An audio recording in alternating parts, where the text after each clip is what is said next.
Okay, so last time in class we talked about how we used a energy source to cause the electrons to go from ground state to excited state and back to ground state. So this time we're using the Bunsen burner and the fire as our energy source.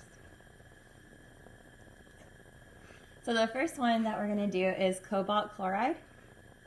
Okay, and this one we're just going to take the stick that's been soaking in the chemical and put it into the tip of the flame. And this one has a characteristic blue color with some gold sparks. Okay, now the first one on your lab sheet that you'll have to fill out is sodium chloride.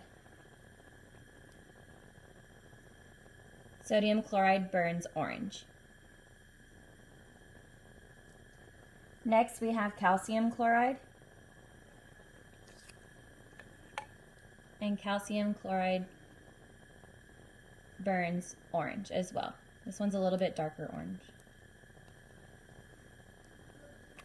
Next we have barium chloride.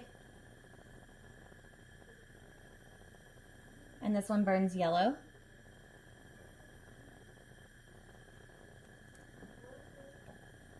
Strontium chloride.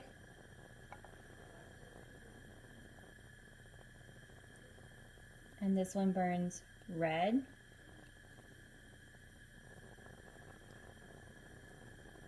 Copper chloride. Green.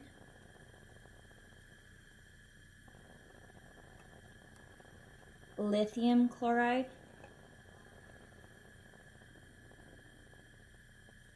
This one is red. This one's more red than the last one. The last one was kind of more like an orange red.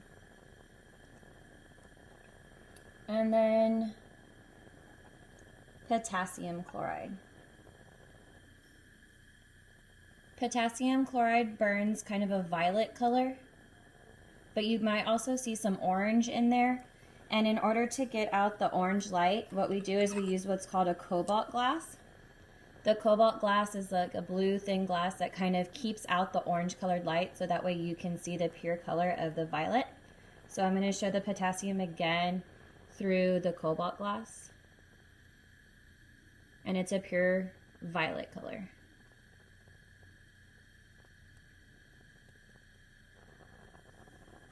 Okay, so we know that the different colors come from the metals because the metals are all different, but if you noticed, every single chemical had chloride or chlorine as the second chemical that I mentioned.